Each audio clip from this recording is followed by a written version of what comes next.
The deed was still warm from the land office clerk's ink when Perry Langston pressed it into Mary Quinn's hands, and the expression on her face nearly broke him in two.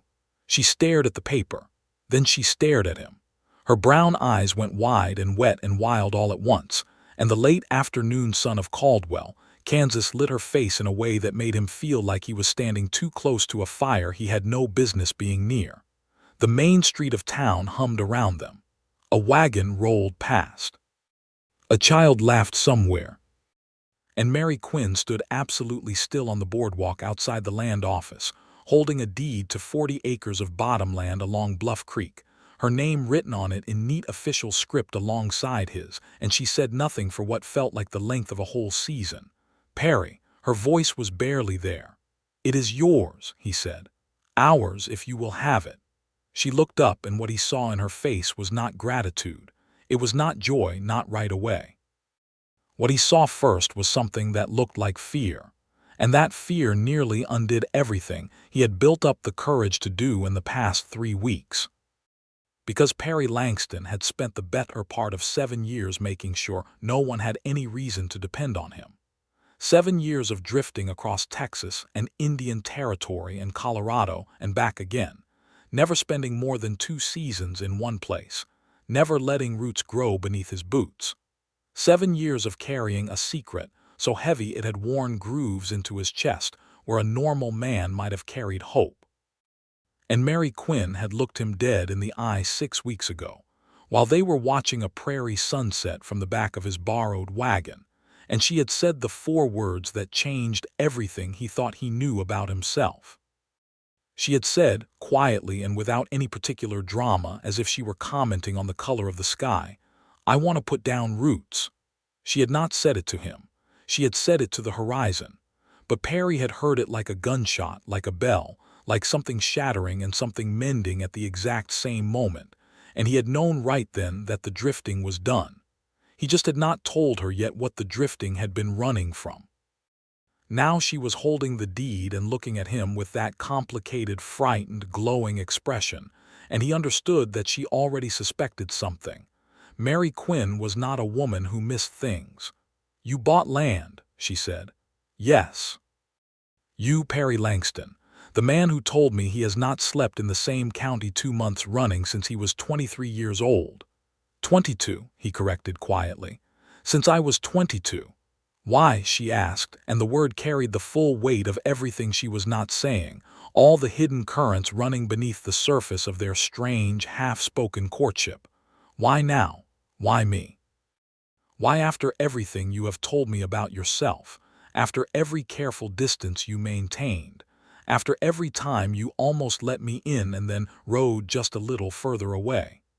Why did you do this?" Perry Langston looked at the woman he had fallen in love with somewhere between Wichita and here, somewhere between summer and fall, somewhere between keeping her at arm's length and realizing that arm's length was slowly killing him. He looked at her dusty traveling boots and her capable hands and the strand of dark hair that had escaped from her braid and was curling against her jaw in the warm October wind. "Because you said you wanted to put down roots," he said, "and I intend to be one of them." That was when she started to cry. And that was when he started to understand that getting Mary Quinn to trust him was going to require the one thing he had spent years avoiding entirely. The truth. They had met in Wichita in mid-August of 1882, which was not the most romantic of meetings. The cattle season was winding down, and the town was loud and dangerous in the way that cow towns always were at the end of a drive, full of trail hands with money burning holes in their pockets and a talent for making trouble. Perry had been working as a livestock appraiser for a trading company out of Dodge City, a job that suited his particular combination of skills. He could read an animal's worth in under a minute, he asked no questions, and he never stayed anywhere long enough to become a liability.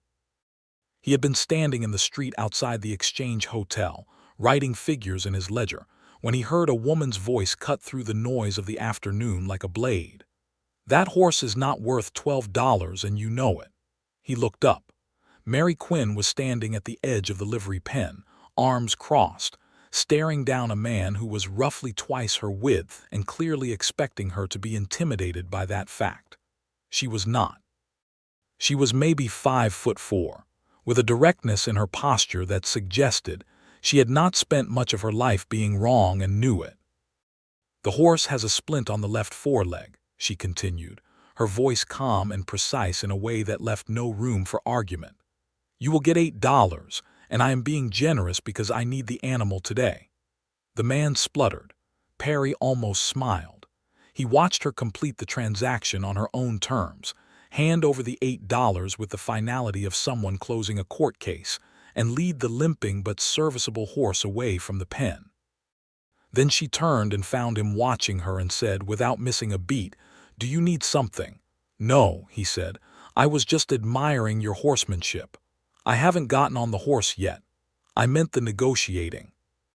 Something shifted in her expression then, the faintest crack in that self-sufficient armor, and she almost smiled back. "Almost. Mary Quinn," she said. "You are Perry Langston." She looked at him the way she had looked at the horse, assessing, not unkind but thorough, like she was calculating worth in a currency he did not fully understand yet. Whatever she concluded in that moment, she did not share it. She just nodded once and led her limping horse down the street, and Perry stood there in the August heat feeling like he had just been evaluated for something important and had no idea whether he had passed. He ran into her again 2 days later at a boarding house supper table. She was traveling alone, which was not common and which she seemed entirely untroubled by. She had come from St. Joseph, Missouri. She told the table at large, where she had been working as a bookkeeper for a dry goods merchant. The merchant had died. His sons had taken over. The sons had not wanted a woman doing their books, regardless of the fact that she had been doing them better than anyone else for 3 years. "So where are you headed?" asked the boarding house keeper, a round-faced woman named Mrs. Aldrich, who asked everyone where they were headed. "West," said Mary Quinn, and said nothing more. Perry understood that. West was not a destination in 1882 so much as a direction, a declaration of intent, a refusal to be done with the world even when the world had been unkind. He had been pointed west for most of his adult life, and it had never gotten less complicated. He was leaving Wichita in the morning, headed for Caldwell to do an appraisal on a cattle operation near the Kansas-Indian Territory border.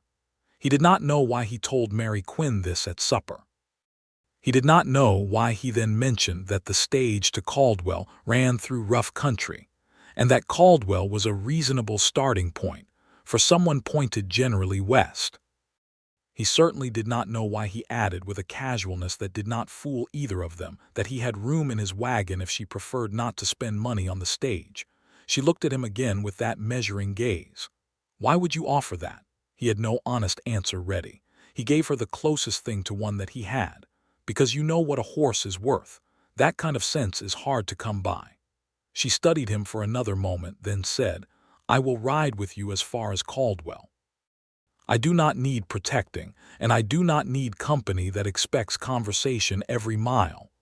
I have not spoken more than 10 words at a stretch to anyone in 4 months," he said. "You are safe." She had smiled then, a real one, and Perry felt something shift in his chest like a door opening that he had thought was nailed shut. The 3 days of travel to Caldwell were not what he expected, which was to say they were not quiet. Mary Quinn did not chatter, but she thought out loud, and her thoughts were worth listening to. She talked about the economics of frontier settlement in a way that suggested she had done considerable reading on the subject. She talked about what the cattle industry was doing to the grasslands in a tone of someone who found it genuinely troubling rather than just politically convenient. She asked him questions about livestock appraisal that were sharper than any question he had been asked on the subject by anyone who did it for a living, and she watched the land the way he watched it, with a hunger that was not quite greed and not quite longing, but something in between, something like recognition.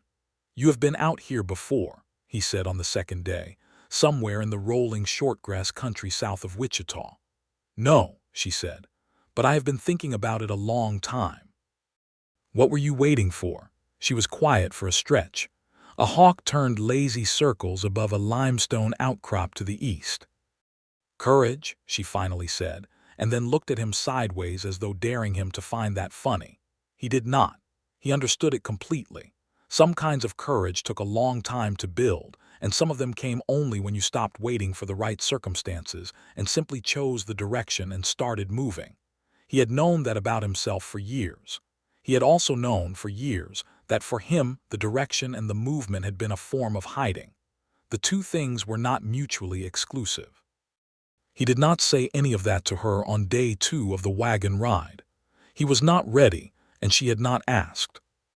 They arrived in Caldwell on a Thursday afternoon in late August, and Caldwell in 1882 was a town that wore its wildness openly. It sat right on the Kansas-Indian Territory line, and it was the last major railhead before the territory, which meant it was full of cattle buyers, trail bosses, gamblers, and a particular breed of opportunists that the West seemed to grow as readily as it grew wheat. Perry had been there a dozen times and knew its rhythms. He watched Mary Quinn take it in from the wagon seat, her eyes moving over everything with that same efficient intelligence, and he could see her filing things away for future reference. He did his appraisal work. She found a room at the commercial hotel and began asking questions about land, which she told him over supper was what she had intended to do all along. She had money saved, 3 years of careful saving. Not a fortune, but enough to file a homestead claim under the Homestead Act of 1862 if she could identify the right parcel, and enough to build something modest if the land was good. 40 acres, she said, over biscuits and gravy in the hotel dining room.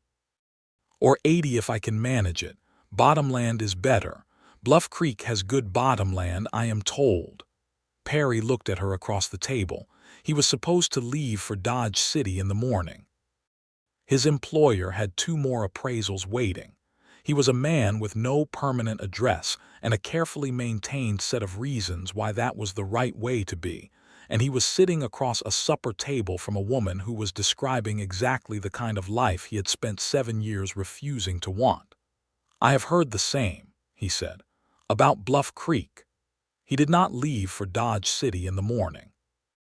He told himself he stayed because the appraisal work in the area would keep him another 2 weeks at minimum. That was true. He told himself it made sense to remain in Caldwell and see to the other contacts his employer had in the region. That was partially true. He did not tell himself the real reason, which was that he could not quite make himself ride away from Mary Quinn's quiet competence and the way she laughed when she caught him being deliberately understated about something. She had a laugh that was worth staying for, low and sudden, like something that surprised even her. They began spending time together in the natural, unrehearsed way that happened between 2 people who kept ending up at the same places for reasons that were technically explainable, but were, at their core, a choice being made beneath the level of conscious acknowledgement. They rode out to look at the land she was considering. Perry knew enough about soil and water and topography to be useful, and Mary Quinn was smart enough to ask the right questions and skeptical enough not to accept his answers at face value until she had confirmed them herself, which he found deeply refreshing. The land along Bluff Creek was good, better than good. The creek ran year-round, fed by springs that did not dry out in drought years, and the bottomland was fertile and sheltered on the north side by a gentle ridge that would cut the worst of the winter wind.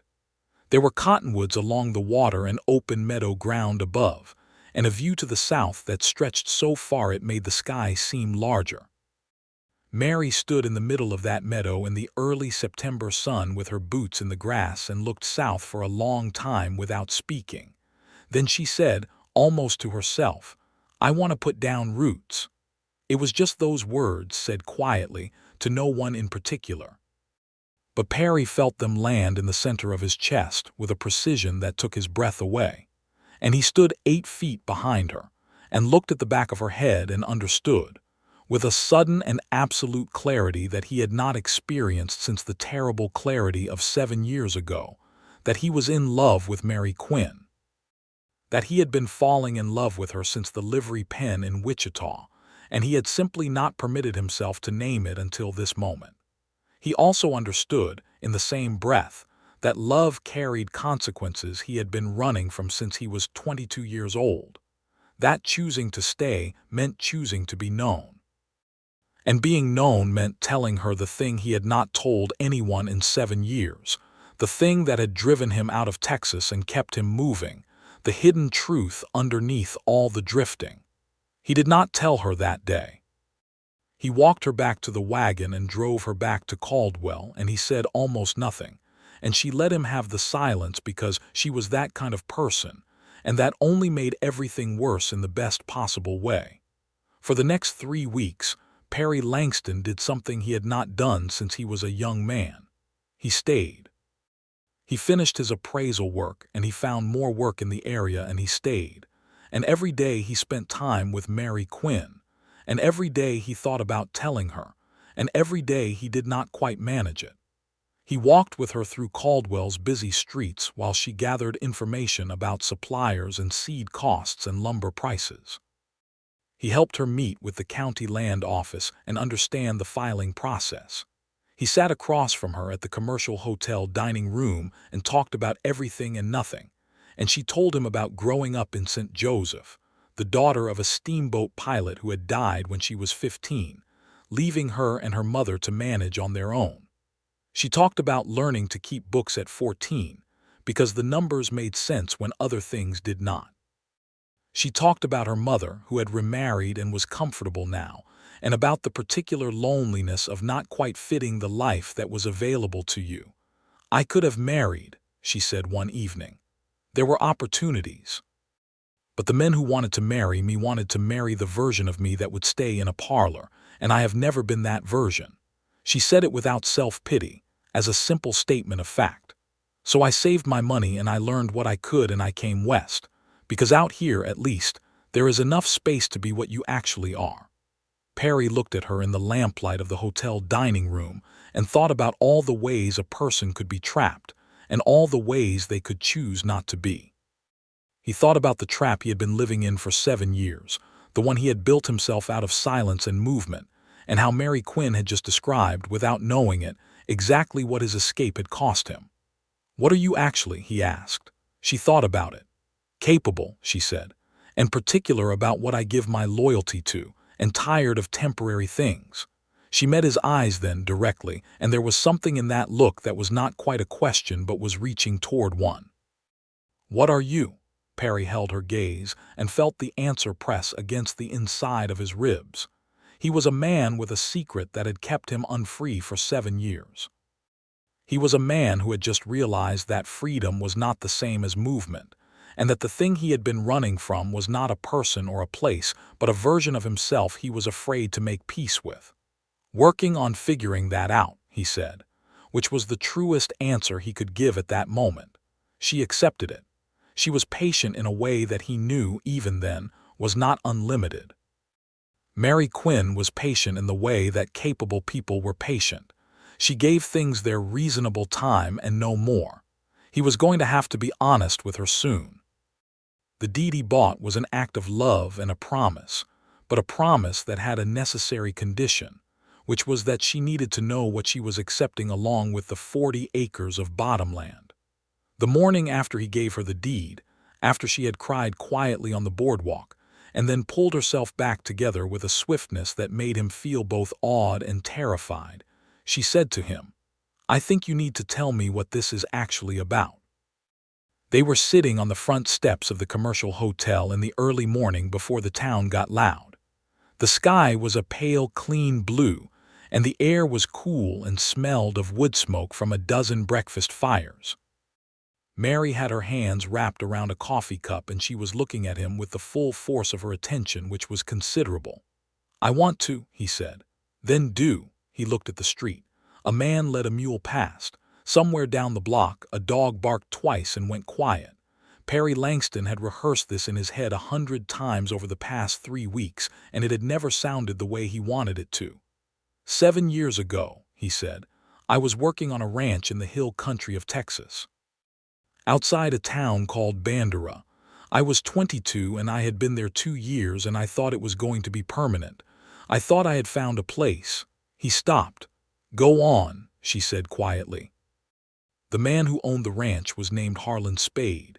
He was not a good man, though I did not know the extent of it when I took the job. He ran cattle, and some of the cattle were not his, and he had other arrangements with some of the men who ran the territory that I also did not fully understand when I arrived. He paused. I found out about the cattle first. I found Spade's records and I recognized the brands and I understood what I was looking at. I kept quiet about it for longer than I should have because I needed the work and I did not want trouble. He looked at his hands. That was the first cowardly thing. Mary said nothing. Her expression was not soft or hard. It was open, which was harder than either. I eventually reported it to the county sheriff, the cattle theft. I had the evidence and I brought it forward. He took a breath. Spade had an understanding with the sheriff. The report went nowhere, and Spade found out who had made it. What happened? She asked, though he thought she might already have begun to guess. His foreman came to the bunkhouse one night and told me that Spade wanted me gone by morning, and that if I was not gone there would be consequences I would not recover from. And I left. He said the last sentence flat, without apology, but not without weight. I left, and I have been leaving ever since.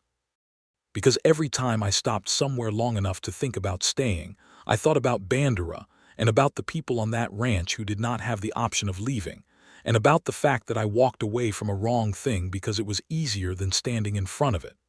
The street was getting louder now, the town waking up around them.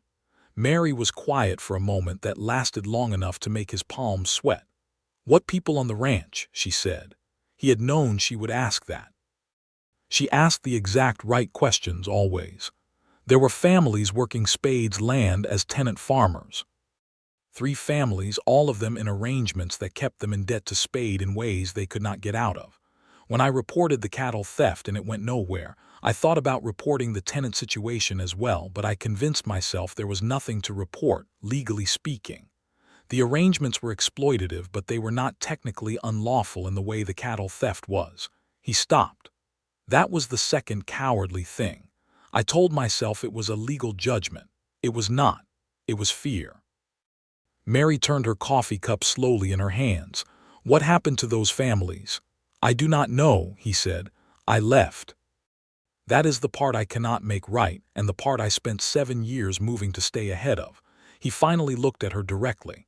I am telling you this because you deserve to know what I am, what I have been, and because I will not build something with you on a foundation of hidden things. He gestured toward the land office up the street, where the deed to their 40 acres was now filed. That land is a promise. But the promise is only worth what I am worth, and you cannot judge what I am worth if you do not have the full picture. Mary Quinn set down her coffee cup on the step beside her. She was quiet for a long time.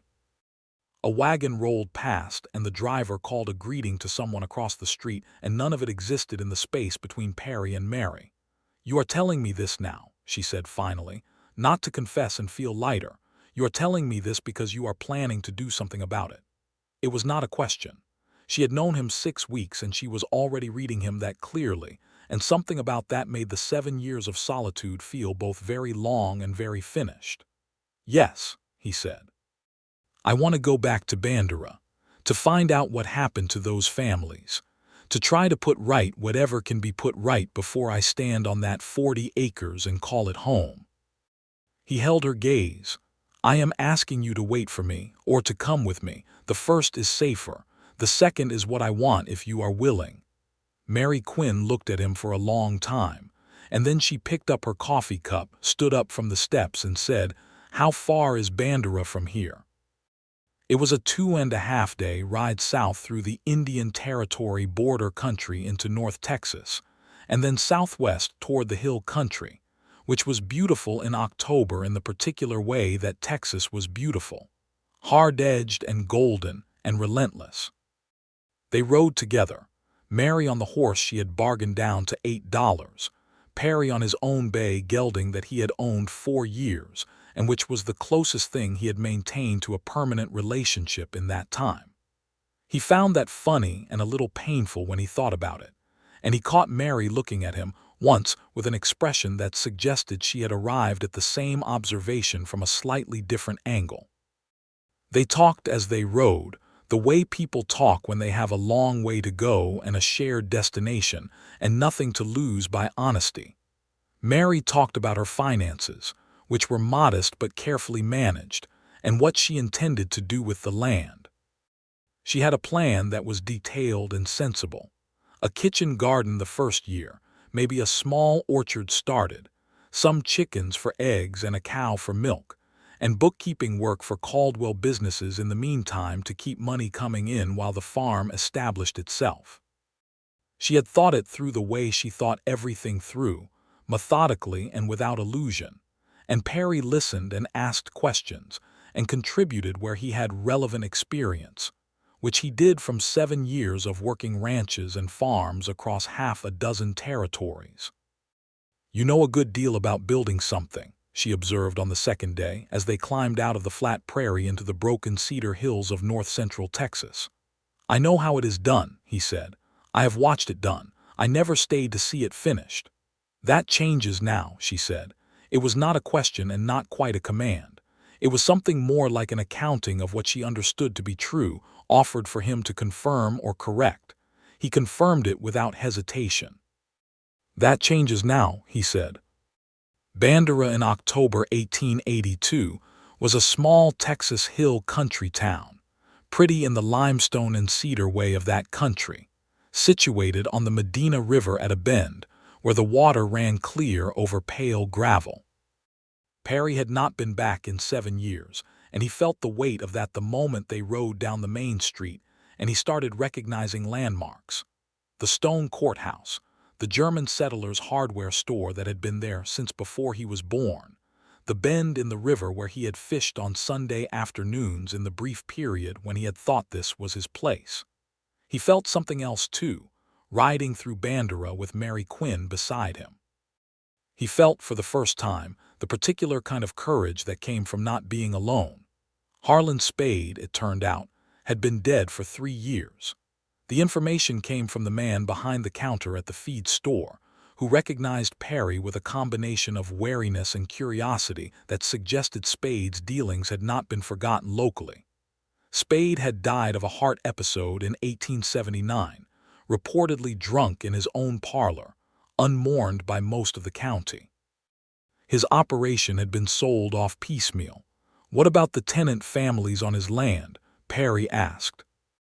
The feed store man, whose name was Gottlieb, and who had a straightforwardness that Perry remembered as a characteristic of the German heritage community in that area, considered. "2 of the families moved on after Spade died. The Ray's family stayed.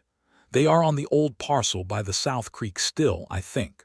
Farther along their own now, without Spade taking the cream of everything." Perry bought a bag of dried corn from Gottlieb's store that he did not need and rode out toward the South Creek with Mary beside him. They found the Ray's property after 20 minutes of rough track through cedar scrub, and it was modest and hardworking in its appearance.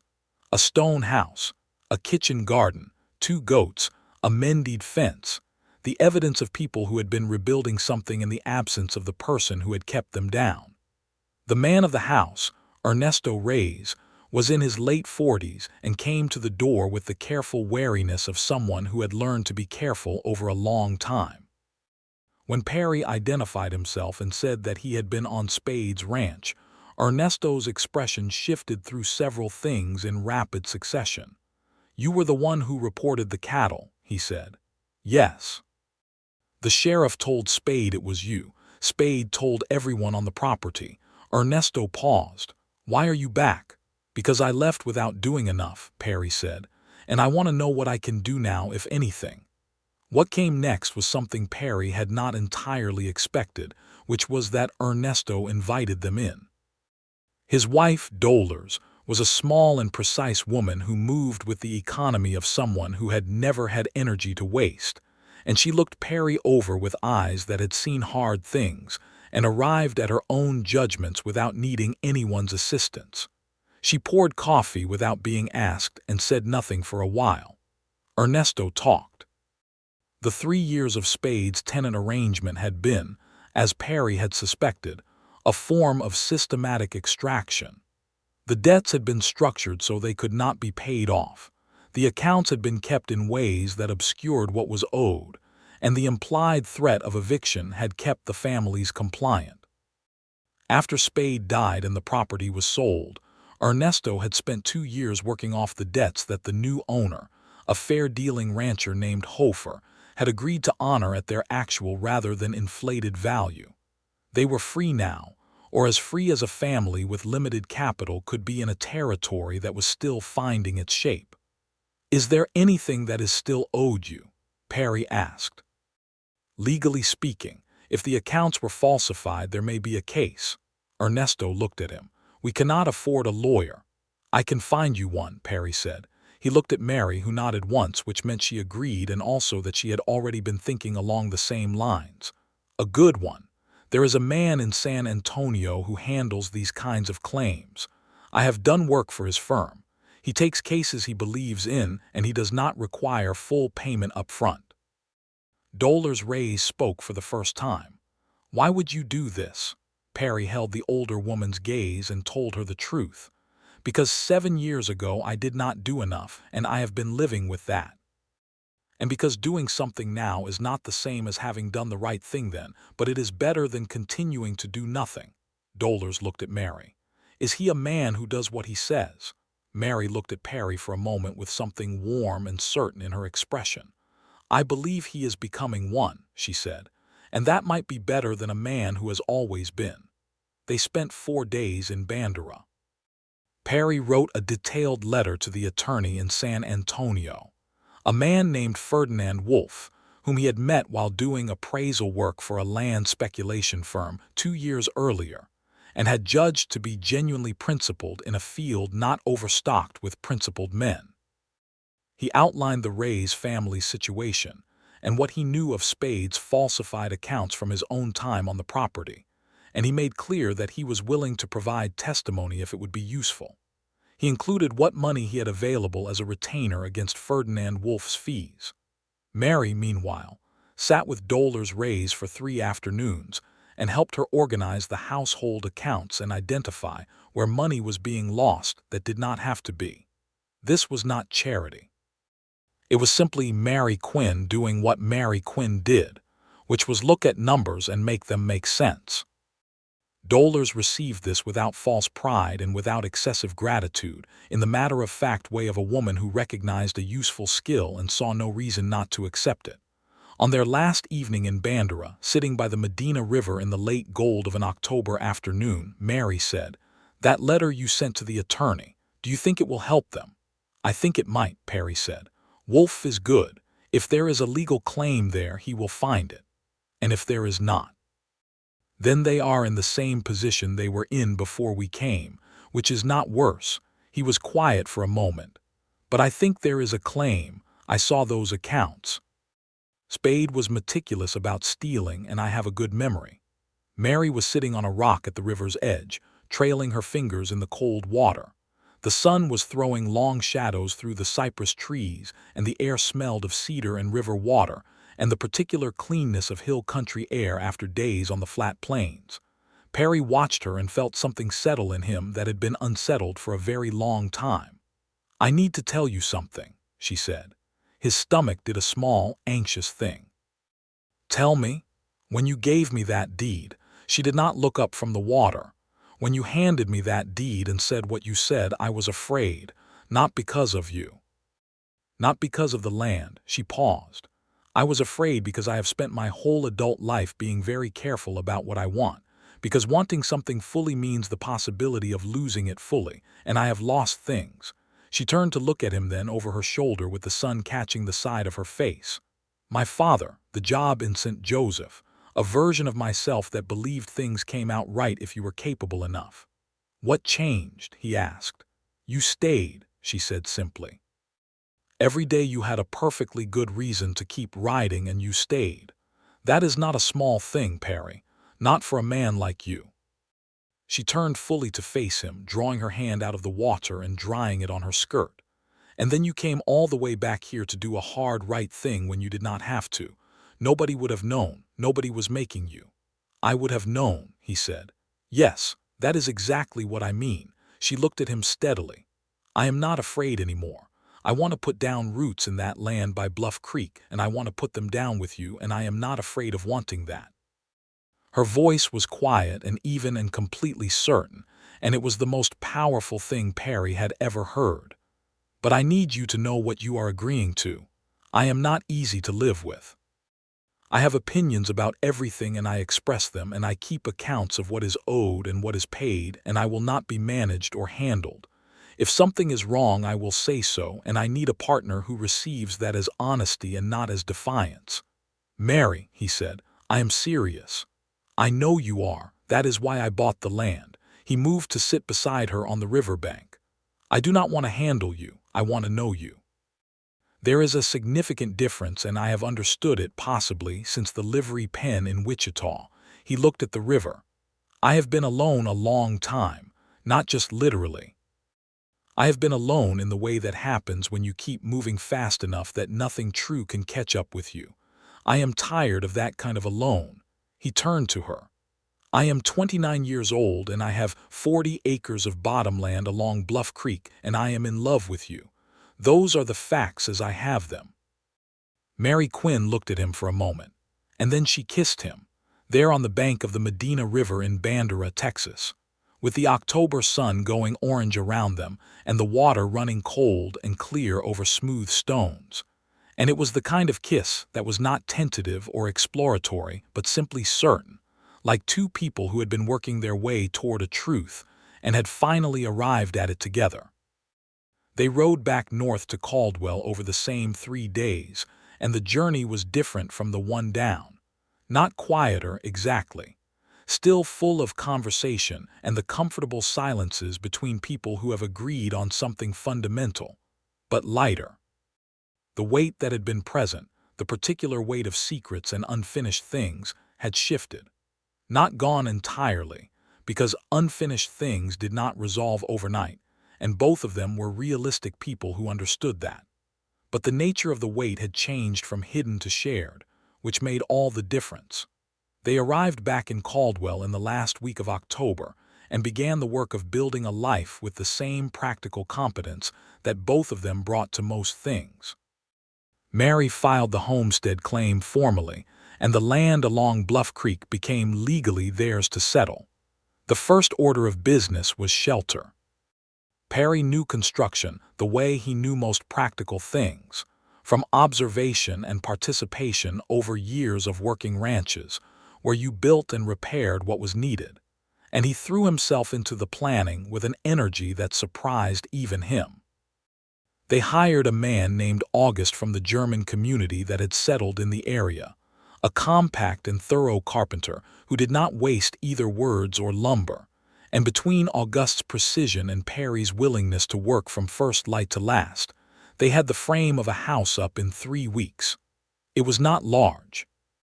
One main room with a fireplace, 2 smaller rooms off the back, a covered porch facing south toward that long view that Mary had loved from the beginning. Simple and solid, built to last rather than to impress. Mary worked alongside them when she could and managed the books of 2 Caldwell merchants the rest of the time to keep money coming in. She had a talent for finding the places where businesses leaked money they should not have been losing, and both merchants were sufficiently grateful that the work was steady and reasonably paid. In the evenings, after the building was done for the day and August had ridden back toward town, she and Perry sat on the unfinished porch in the cold November air and looked south and talked about what they were making. "I want fruit trees," she said one evening, "peach and apple, along the east fence line where they will get morning sun." "We can plant in spring," he said. "They will need a few years before they produce." "I know. I am planting for the version of us that will be here in 5 years." He looked at her in the firelight coming through the unglazed window opening, and felt something so large and warm in his chest that he did not have an adequate word for it. He was a man who had spent 7 years refusing to plan more than 2 months ahead, and she was planting fruit trees for a version of them 5 years away, and it seemed to him like the most profound kind of faith. "Marry me," he said. She turned to look at him. There was a pause that was not a hesitation exactly, but the kind of pause that comes from wanting to take a moment fully in before responding to it. "Yes," she said. "Obviously, yes. Obviously, Perry. You bought me 40 acres of land the moment I said I wanted to put down roots. You rode back to Texas to make right a 7-year-old wrong because I needed to know who you were. You have been here every morning of the last 3 weeks before I am even awake working on this house." She raised an eyebrow. "Did you think I was going to say no?" He thought about this. "I thought you might require more time. I require honesty and reliability and someone who understands what I am. You have provided all three." She took his hand, which was warm and calloused and had been reaching toward her, he realized, since approximately Wichita. "Yes, Perry Langston, I will marry you. Now stop looking at me like you expected to be refused, and come inside before you freeze." They were married in December of 1882 in the Caldwell Methodist Church, which was a plain building on the east side of town with no pretensions whatsoever, which suited both of them perfectly. Mary wore a blue dress she had bought from a dressmaker on Main Street, the color of winter sky, and Perry wore his best and only suit coat with his hair combed, and an expression on his face that August, who stood as witness alongside Mrs. Aldrich from the boarding house, later described as a man who could not quite believe his own good fortune. The Reverend was brief and sincere. Mary said her vows in the direct, clear way she said everything, looking Perry in the eyes without wavering. Perry said his in a voice that was lower than usual and entirely steady, meaning every word with a precision that had nothing to do with ceremony, and everything to do with the fact that he had chosen this person the way you chose the direction you were going to orient your whole life toward. Afterward, Mrs. Aldrich made a wedding supper at the boarding house and invited anyone who had known either of them in the past months, which turned out to be a larger gathering than anticipated, because Mary, in the practical course of her bookkeeping work, had become known to most of the merchant community in Caldwell, and Perry had a reputation as a fair and knowledgeable appraiser that had earned him a genuine professional regard in the area. The supper lasted until well past 9 o'clock and was warm and loud and full of the particular affection that frontier communities had for people who were building something with seriousness and goodwill. They moved into the Bluff Creek house on a clear December day, the house still smelling of fresh-cut lumber and wood smoke from the first fires they had tested in the fireplace, and it was small and unfinished in various ways and entirely theirs. And Mary walked through it that first evening touching walls and door frames in a way that was private and reverent, like someone making contact with something real after a long time of reaching through air. Perry stood in the doorway and watched her do this, and felt the drifting settle out of him like sediment falling to the bottom of still water, final and quiet and complete. The winter of 1882 to 1883 was cold but not brutal, which was a mercy for people setting up a new household. They made the house comfortable by degrees. Proper glazed windows installed by a man from Wellington who came through in January, shelves built along the kitchen wall, a kitchen garden plot turned and composted and ready for spring planting, a small barn started to the west of the house where Perry planned to keep his horses, and eventually a few cattle. They worked well together in the practical way of people who had compatible temperaments about labor. Both of them were early risers. Both took satisfaction in visible progress, and they had a natural division of aptitude in which Mary's gift for organization and planning complemented Perry's for physical construction and animal knowledge, without either of them having to negotiate it much. Mary's bookkeeping work continued and expanded. By February, she was managing the accounts for 4 Caldwell businesses, plus a monthly ride out to 2 ranches, whose owners needed help with their books and did not particularly want to hire someone full-time. She rode these routes herself, competently and without fuss, and Perry had learned early enough not to offer to accompany her that it had not become a point of contention. She was capable of doing it, and she knew it, and he knew it, and his understanding of that was one of the reasons she had married him. A letter came from San Antonio in March. It was from Ferdinand Wolfe, the attorney, and it was measured and careful in its language, as lawyers' letters tended to be, but its contents were not measurable at all. Wolfe had examined the Rays family situation and had found sufficient grounds to pursue a claim against the estate of Harlan Spade for recovery of funds taken through fraudulent accounting. The estate was not large but was not non-existent, and Wolfe had reason to believe a settlement was achievable without full litigation. He asked Perry to confirm his availability to provide a sworn statement regarding what he had observed in Spade's records. Perry wrote back the same day and confirmed. He told Mary over supper that evening, and she set down her fork and looked at him and said, "Good. That is a good thing." Then she picked up her fork again and continued eating, which was Mary Quinn's way of expressing that she had known all along that he would do the right thing and had simply been waiting for the evidence to confirm it. "You are not surprised," he said. "I am pleased," she said. "There is a difference." The settlement came through in June of 1883. Wolfe's letter informed them that the Rays family had received compensation that, while not making them wealthy, was sufficient to properly purchase the parcel of land they had been working, and to clear the residual debt obligations that had persisted through the transition from Spade's ownership. Ernesto Reyes had written a separate letter, hand-delivered to Wolfe's office, that the attorney had enclosed. The letter was in Spanish, which Perry could read reasonably well from years in the border country, and it said, in essence, that Perry Langston was a man who had come back when he did not have to, and that this was not something that would be forgotten. Perry read this letter twice. Then he folded it and put it inside the family Bible that Mary had brought from St. Joseph, which seemed like the right place for things that should be kept. The spring planting had gone in beautifully. The bottomland soil of Bluff Creek was everything the land had promised it would be, dark and deep and willing, and Mary's kitchen garden was producing with a generosity that made both of them slightly reverent about it. The peach trees and apple trees she had insisted on planting in March were thin and tentative still, as young trees were, but they were alive and putting out leaves with an optimism that felt personal. Perry had also acquired, through a transaction at the Caldwell Cattle Market in April, a small herd of 22 mixed cattle that he was running on the upper meadow ground above the creek. He knew cattle, knew how to manage them for the conditions of that country, and had made what he considered a good buy at a fair price. The herd was the beginning of something.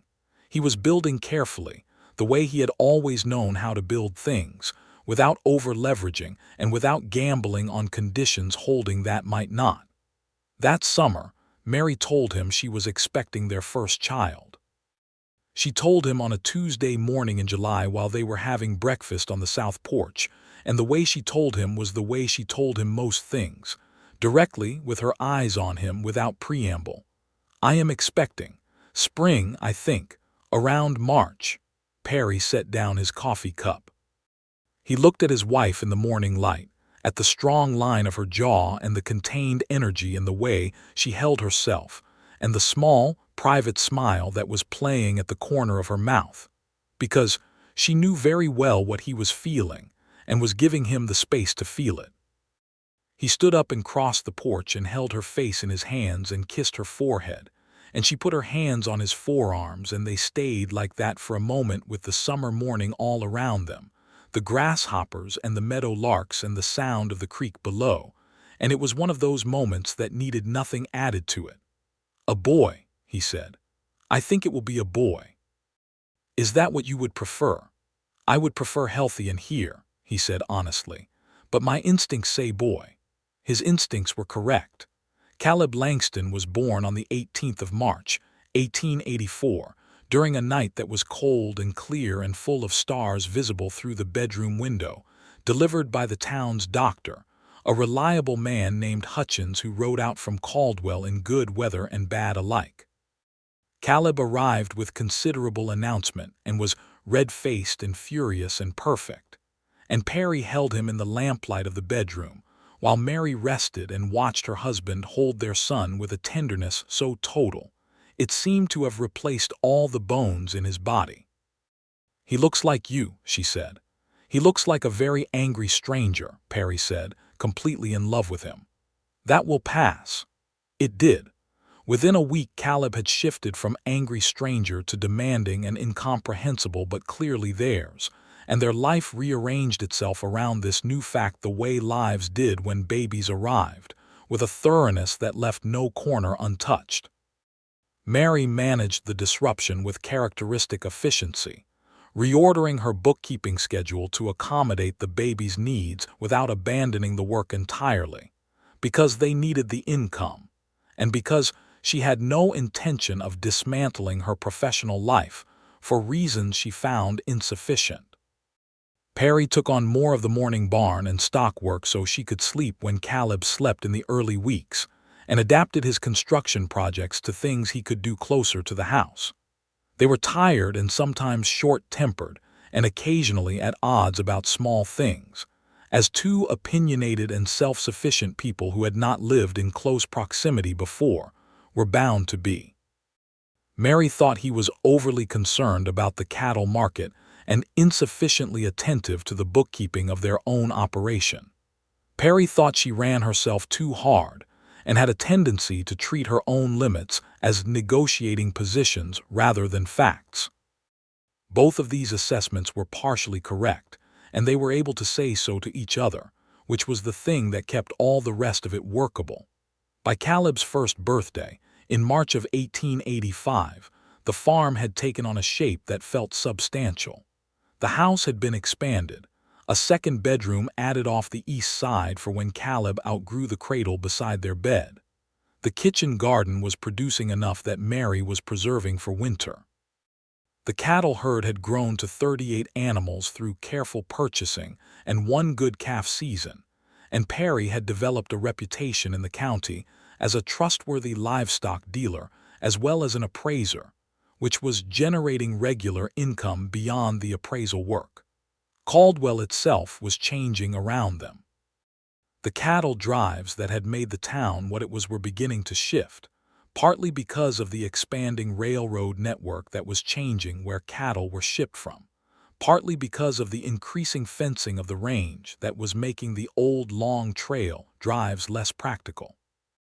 Perry watched this with the eye of a man who had spent 7 years moving through the cattle economy of the Central Plains and knew its tides, and he began, carefully and without alarm but with genuine attention, to think about how their operation needed to be positioned for what the next decade was going to look like. "The beef market is not going away," he told Mary one evening, going over the figures she had laid out on the kitchen table. "But the way cattle reach market is changing. We need to be positioned closer to a shipping point, and the farming side needs to be more than a kitchen garden. This land can support a real grain operation." Mary looked at the figures. She had already been thinking along these lines, he could tell, because when she looked at numbers she tended to arrive at their implications faster than most people arrived at the numbers themselves. "Wheat," she said. "The bottomland terraces above the flood line would hold wheat well, and there is a mill operation started in Wellington that will need local supply." "That is what I was thinking." She looked up from the figures at him. "You are not the same person you were in Wichita," she said. He considered this. "No, is that a strange feeling?" "It is the best feeling I have ever had," he said, without hesitation, because it was simply true. In the summer of 1885, a letter arrived from August, their carpenter, with news that a homestead parcel adjacent to theirs to the north was coming available for claim. The original claimant had abandoned it after 2 failed seasons and was surrendering the claim. The parcel was 60 acres, rougher terrain than their bottomland, but with good water access and timber that would be useful for firewood and construction. Perry and Mary talked about it for 3 evenings. The finances were tight for an expansion. They would need to take on some debt. Mary laid out the numbers with the honesty she brought to everything. The risk, the upside, the timeline to return on investment, the contingencies if a bad year came. Perry laid out the agricultural case. The timber value alone would pay back a significant portion of the acquisition cost within 2 seasons if they managed it right, and the additional land would give their cattle operation room to grow without overgrazing the bottomland they had. They decided to file. It stretched them, but they had built carefully enough that they could absorb the stretch. By that fall, the 60 acres to the north were theirs as well, giving them 100 acres in total, which Perry felt was the right size for what they were building. Not a grand ranch, not a minimal homestead. A real farm, capable of sustaining a family through good years and bad ones, with enough diversity of production to weather the particular kinds of catastrophe the Central Plains weather inflicted on people who bet everything on one thing. Caleb was walking, and then running, and then apparently trying to climb everything that would hold his weight, which kept both of them occupied in the intermittent way of parents of toddlers everywhere. He was a curious, sturdy child who had his mother's direct gaze and his father's habit of watching things carefully before deciding what to do about them, and he was already following Perry around the barn with the focused attention of a person conducting research. In the spring of 1886, Mary told Perry she was expecting again.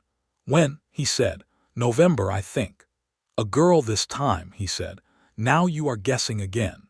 The boy was right. She raised an eyebrow, which was her primary mode of expressing both skepticism and affection, and said, "Probability does not work that way, Perry." He was right again, which he knew better than to make too much of. Their daughter, Clara Langston, arrived in late November of 1886, small and fair, and immediately opinionated in a way that suggested she had not wasted any time developing her personality in utero. She cried with tremendous conviction, and looked at both her parents in the first hours with an expression that suggested she was already forming conclusions. Perry held her in the lamplight of the same bedroom where Caleb had been born and felt the same total, bone-level love, made strange and new by the fact that it was being applied to a completely different person. "Two," said Mary from the bed, watching him. "Two," he agreed. "Are you satisfied?" He looked at her over the top of Clara's head. "Are you?" She thought about it in the honest way she thought about everything. "Not necessarily in terms of number," she said, "but in terms of everything else. Yes, I am satisfied." She reached out and he came to sit beside her on the bed, Clara between them, Caleb asleep in his room down the narrow hall, the winter dark held back by lamplight and the fire Perry had built up before the doctor arrived. "I am more than satisfied, Perry. I am not someone who uses that word carelessly." "I know," he said. He kissed her temple. "I know you are not." The years that followed were not without their trials, because the Central Plains in the late 1880s were not kind to anyone who was not paying close attention. The drought that gripped the region beginning in 1887 was serious, and they felt it in ways that tested the planning they had done. The creek held through the first dry year, but the second year it dropped to a fraction of its normal flow, and the kitchen garden and the grain operation suffered. Perry had anticipated the possibility of drought years, and had positioned the cattle herd conservatively, selling down to a smaller number before the worst of it hit, rather than trying to maintain full stock on marginal water. It was hard and it was lean, and there were months when Mary's bookkeeping income was more important than the farm income to keeping them in good standing. But they had built the margins into the plan precisely because they were people who understood that good years were not guaranteed, and they came through the drought years without losing the land or the house or anything that was not recoverable, which was more than many of their neighbors could say. In 1889, the rains came back. The creek ran full and clear in March for the first time in 2 years, and Perry stood at the water's edge on an April morning with his boots getting wet, and felt a relief that was almost physical. He heard Mary come up behind him, and he turned, and she was looking at the creek with the same expression, and he put his arm around her shoulders, and she leaned into him in the easy, unthinking way of two people who had learned each other's physical presence over years. "We are still here," she said. "We are still here," he agreed. Caleb was 5 by then, Clara was 3, and both of them had the particular freedom of children who grew up with land around them and parents who were too busy to be overprotective. Caleb had developed a passion for horses that exceeded even Perry's early experience with animals, and had already demonstrated that he had a gift for it that was notable. Clara, at 3, was already alphabetically confident in a way that suggested she had inherited her mother's relationship with information, and was going to make interesting use of it. The wheat operation came into full productivity in 1890 and 1891. And those years were genuinely good years in a way that let them repair the financial thinness of the drought period and begin to build properly again. Perry expanded the barn to accommodate the horses they were now breeding, which had become a secondary business after a neighboring rancher expressed interest in buying one of Perry's colts and offered a price that revealed the potential of the market. He had a good eye for horses, always had, and the breeding operation grew carefully over 3 seasons into something that was generating real supplementary income. Mary organized a county bookkeeping service in 1891, which was her own idea and her own enterprise, a formal arrangement by which she provided accounting services to small operations across the county on a retainer basis, rather than the ad hoc individual arrangements she had been managing for 9 years. She hired a young woman named Roberta, the daughter of a Caldwell merchant, who had an aptitude for numbers and needed the work, and between them they managed an account list that covered 24 businesses and farms by the end of the year. Perry watched this development with the pride and amusement of a man who had always known his wife was more than capable, but who was continually surprised by the specific forms that capability took. He told her this one evening, and she gave him the raised eyebrow. "You are not surprised," she said. "You are impressed." "Both," he said. "Good," she said. "I find both acceptable." A letter came from Bandera that fall. It was from Ernesto Reyes, written in the clear, formal Spanish of a man who had learned literacy as an adult and used it with care. The letter said that his son, Miguel, was now 20 and had been working the land parcel they had recovered through the Wolf settlement and was making something real of it. It said that Dolores was well. It said that Ernesto thought of the day a man had come back to do a hard thing when he did not have to, and that such things mattered and were worth saying plainly. Perry read the letter at the kitchen table, and when he finished, he sat quietly for a moment, and then found Mary in the garden and handed it to her without a word. She read it and handed it back and said, "Write back to him." He did. The correspondence with Ernesto Reyes became a regular and valued thing over the following years, arriving twice a year from Bandera and generating twice-yearly letters from Bluff Creek in return. There was something in it that Perry found deeply settling, the recognition that a wrong thing done in fear had been followed by a right thing done in courage, and that the right thing had mattered to real people in a way that persisted across years and distance. It was proof of a kind that he had not known he needed until he had it. In the winter of 1892, Mary and Perry's 3rd child arrived. Another boy, which Perry had not predicted this time, and which therefore delighted him extra by its element of surprise. They named him Samuel, for Perry's father, who had died when Perry was a young man, and whom he had never spoken of enough. Samuel was a different kind of child than either Caleb or Clara, quieter and more watchful, content to sit and observe where his siblings were in constant motion, and he had Mary's stillness and Perry's patience, and seemed likely to grow into someone remarkable for reasons they could not yet articulate. Caldwell was changing.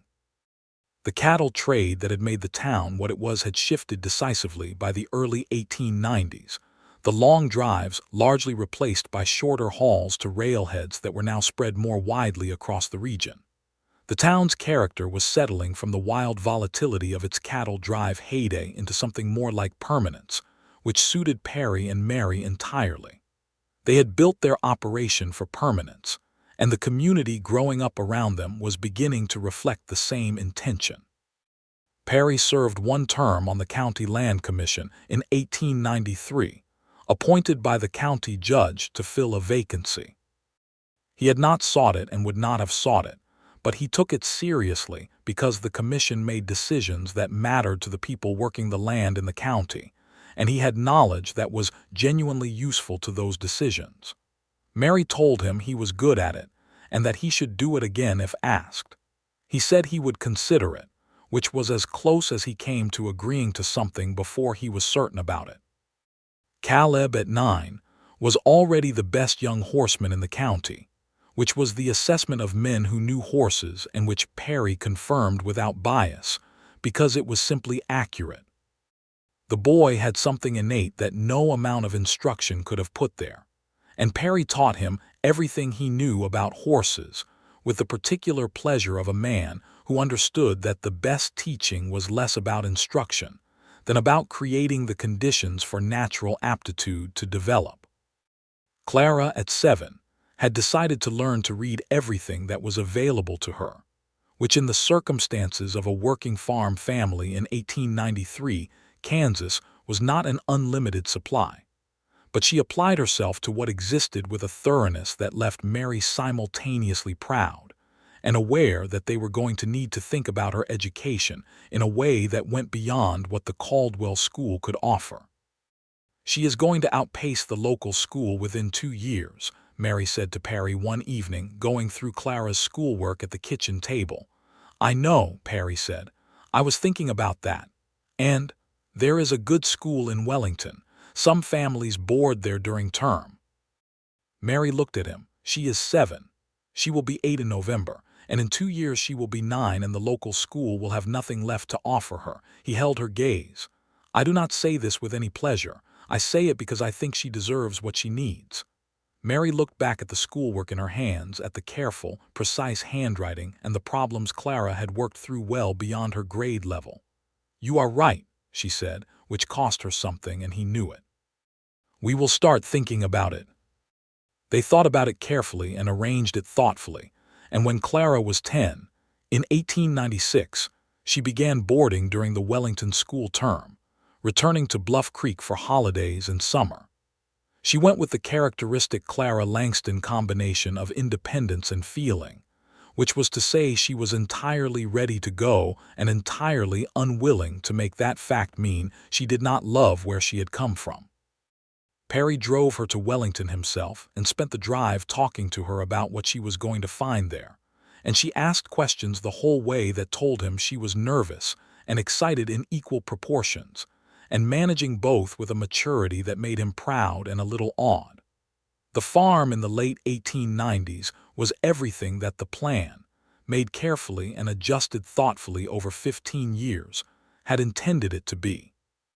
The 100 acres of bottomland and timber country along Bluff Creek were productive and well managed, the cattle herd steady, the horse breeding operation generating the best returns of anything they did, the grain land managed with an attention to the soil that kept it yielding well where surrounding farms were beginning to show the fatigue of land pushed too hard. Mary's bookkeeping service had become a well-established county institution. Roberta, her assistant of 7 years, had developed into a full professional partner, and the business now employed 3 women, all of them from the area, all of them paid fairly and given real responsibility. Mary ran it the way she ran everything, with clear expectations, honest accounting, and no tolerance for the assumption that being female made any of them less capable of their work. She had navigated the various forms of resistance this generated over the years with a combination of patience and absolute refusal to adjust her position, and by 1897, the resistance was largely theoretical because the results spoke loudly enough to make it difficult to sustain.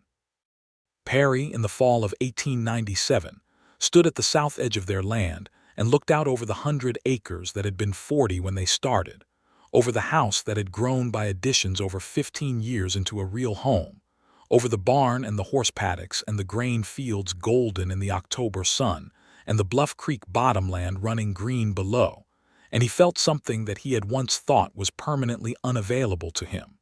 He felt rooted. Mary came to stand beside him. She had a shawl around her shoulders against the October chill, and Caleb and Samuel were somewhere behind them doing something with a fence post that probably required supervision. And Clara was in Wellington learning things that would take her far. And the afternoon was going copper and amber around them. And Mary Quinn Langston put her hand in his, the way she had been putting her hand in his for 15 years, and looked out at the land they had built together. "Do you remember," she said, "what you said to me outside the land office, the day you gave me the deed? I said the land was ours if you would have it," he said, "and that I intended to be one of your roots." "You said you intended to be one of them," she said, and there was something soft in her voice that was not the Mary Quinn of the livery pen in Wichita, not the contained and self-sufficient woman who had been careful for so long about what she wanted. This was a woman who had been willing and had received what she was willing for. "You are not one of them, Perry. You are most of them." He turned to look at her. "No," he said. "We are most of each other's. That is the difference." He put his arm around her shoulders. "I was a drifter with a dark past and a good reason to keep moving, and you were a woman tired of temporary things and brave enough to say so. And here we are." "Here we are," she said.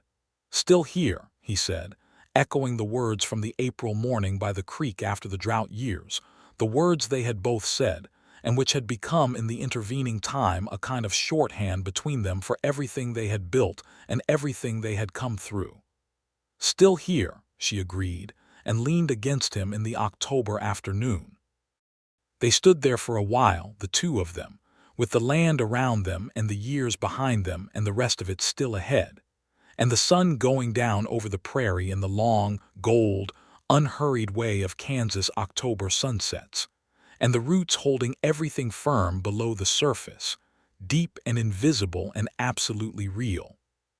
Samuel came running from the direction of the barn with something urgent to report about the fence post situation, which turned out to require Perry's attention, and which he gave, walking back across the meadow with his youngest son pulling at his hand, and talking quickly in the way of 8-year-olds who have important information and no patience for being received at less than full speed. Mary watched them go and smiled, and then turned back to the south view one more time.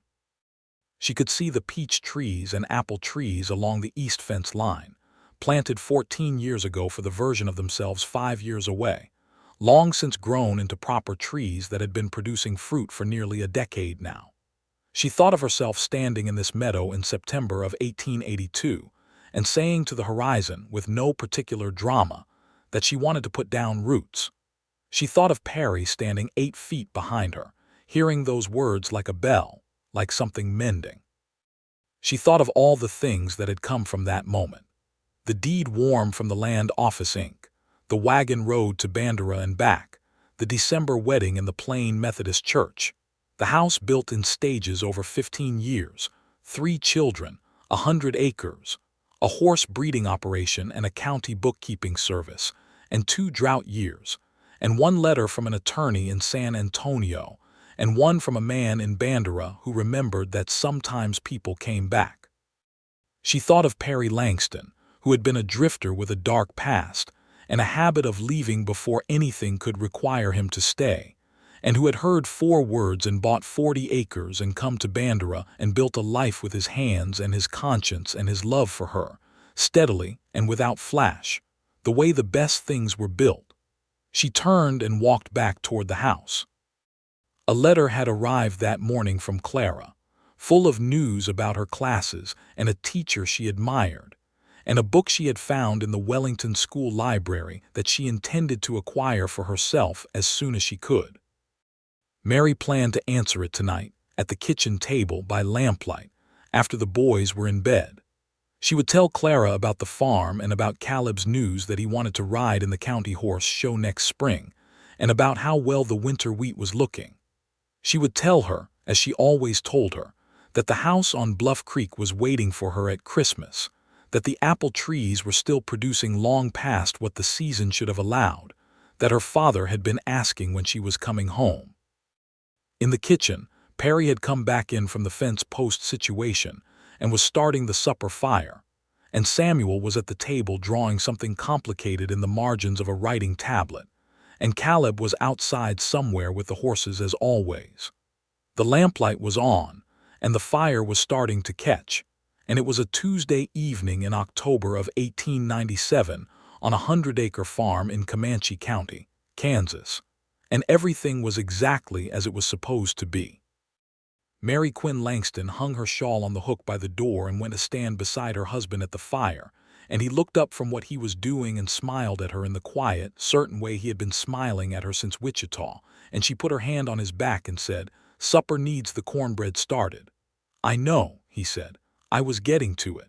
You were looking at the fire. Cornbread requires heat," he said. "I was assessing the fire's readiness."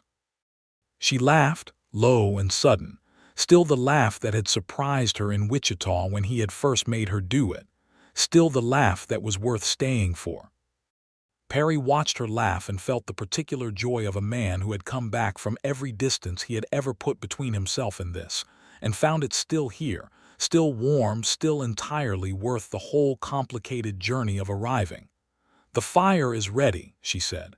"Yes," he agreed, reaching for the cornbread tin. "I believe it is."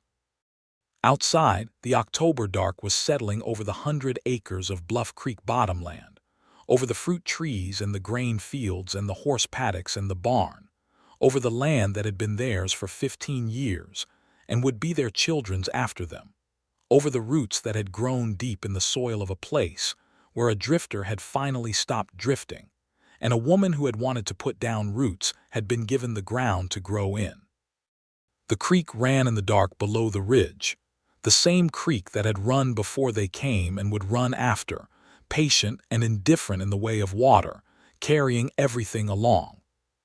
And in the house on the creek, the fire was going and the cornbread was going in the oven, and 3 children were in various stages of the Tuesday evening business of being children, and 2 people who had found each other in a cattle town in the summer of 1882 were standing in the kitchen of the home they had built, entirely themselves and entirely together, still here, which was everything.